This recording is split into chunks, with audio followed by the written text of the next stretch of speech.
आइए सीखते हैं हिंदी फॉन्ट को फिट टेक्स्ट टू पाथ करना। फिट टेक्स्ट टू पाथ जब हिंदी फॉन्ट को करते हैं तो हमारा फॉन्ट इस तरह से टूटा टूटा बनता है, ऊपर से अलाइन नहीं होने की वजह से परेशानी होती है। लेकिन अब आप सीखेंगे कि उसे कैसे इस तरह से बनाया जा सकता है और उसकी ऊपर की जो आउटलाइन है बिल्कुल सेट होकर हमें मिलेगी। तो उसके लिए हमें क्या करना है, हमारे पास दो चीजें होनी चाहिए, एक तो टेक्स्ट मैटर और दूसरा वो ऑब्जेक्ट जिसके ऊपर हमें फिट टू पाथ करना है। तो ये सर्किल हम लेंगे और इस सर्किल की हम एक डुप्लीकेट बना लेंगे। डुप्लीकेट बनाने के लिए आपके कीबोर्ड पे न्यूमेरिक कीबोर्ड होता है जो एरो की के साथ में होता है, उसमें प्लस की दबाइए। प्लस की से ये फायदा होता है कि डुप्लीकेट बिल्कुल इसके ऊपर ही बनता है। अब कीबोर्ड से शिफ्ट की दबा के कॉर्नर के इस पॉइंट को सेलेक्ट करके आप इसे छोटा कर लीजिए या बाहर की तरफ बड़ा कर लीजिए। इससे क्या होगा, शिफ्ट की दबाने से सेंटर से ये छोटा होगा। अब टेक्स्ट को सेलेक्ट कीजिए, कीबोर्ड से शिफ्ट की दबाइए और उस ऑब्जेक्ट को सेलेक्ट कर लीजिए जिसके ऊपर आपने फिट टेक्स्ट टू पाथ करना है। हमने ये सर्किल, इनर सर्किल को सेलेक्ट किया। अब शिफ्ट की छोड़ दीजिएगा और टेक्स्ट में जाके फिट टेक्स्ट टू पाथ को कर दीजिए। देखिए यहां पे अब जो हमारा फिट टेक्स्ट टू पाथ हुआ, इसमें टाइप हमारा बुरी तरह से ऊपर से टूट गया और बहुत खुला खुला भी हो गया। सबसे पहले हम इसकी पोजीशन सेट करेंगे, जहां पे हमें ये चाहिए वहां पे सेट करेंगे। तो डिस्टेंस फ्रॉम पाथ में जाके इसे थोड़ा सा ऐसे सेट कर लिया हमने।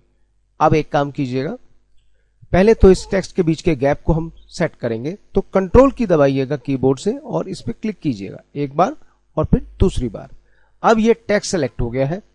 टेक्स्ट के बीच के कैरेक्टर को सेट करने के लिए आप शेप टूल को सेलेक्ट कीजिएगा और इसको ऐसे अंदर की तरफ लेके आइए। ये देखिए ये पास में आने लगेगा, उतना ले आइए जितना ये हमें अच्छा लगे और ये ज्यादा दूर दूर तक नजर ना आए। थोड़ा सा और कर लेते हैं, ये ठीक है हमारे लिए।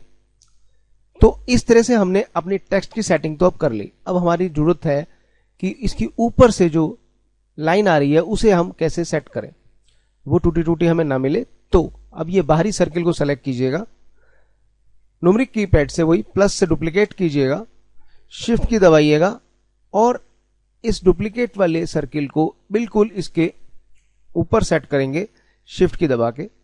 ये देखिए सेट हो गया।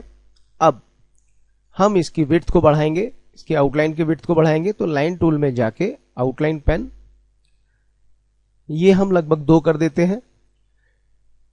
आउटलाइन विड्थ बढ़ाने के साथ साथ स्केल विद इमेज जरूर करें। स्केल विद इमेज हमारा ये काम करेगा, जब लोगो बन जाएगा और कभी हमें छोटा बड़ा करना पड़ा तो इसकी आउटलाइन जो ये हम बना रहे हैं ये भी उस हिसाब से छोटी बड़ी होगी, हमें बार बार इसे सेट नहीं करना पड़ेगा। अब ये सर्किल हमारा बन गया है। अब हम शेप टूल लेंगे और शेप टूल से इसको बाहरी तौर पे, अंदर आएंगे तो ये इस तरह से पाई बनेगा, लेकिन बाहर आएंगे तो आर्क बनेगा। आप इसे लाइए और ये छोड़ दीजिए, यहां तक ये सेट हो गया। अब इसको लाइए ऐसी बाहर बाहर से माउस को लेके आइए और यहां पे इसे छोड़ दीजिए। अब हमारा देख सकते हैं कि ऊपर से ये अलाइनमेंट बिल्कुल सेटल हो गया है। अब हमें बस इतना ही करना है कि प्लस करते जाना है, डुप्लीकेट बनाते जाना है और शेप टूल की सहायता से इसकी टॉप लाइन को ऐसे मेंटेन करना है।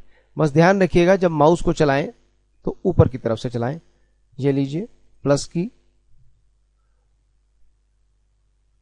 और इस तरह से इसकी ऊपर टॉप लाइन सेट करते जाइए।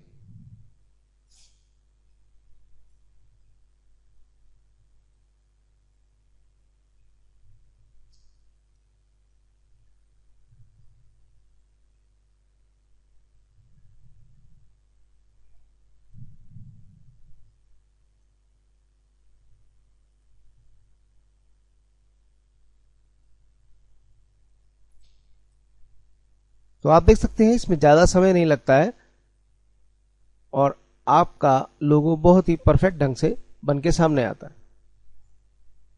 ये देखिए ये हमारा लोगो तैयार है।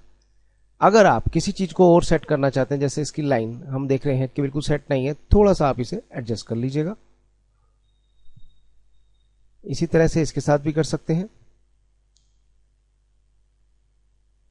इनको इसके ऊपर, क्योंकि अब ये अलग अलग बन गई है, हम इसे सेट कर सकते हैं। इस तरह से हमारा ये लोगो तैयार हो गया। अब देखिए इसको हम किसी तरह से भी छोटा या बड़ा करेंगे तो इसकी आउटलाइन, जैसे कि हमने स्केल विद इमेज ऑन कर रखा है, उसकी वजह से इसकी आउटलाइन की विड्थ अपने आप मेंटेन होती रहेगी। तो इस तरह से हमारा ये लोगो तैयार हो जाएगा।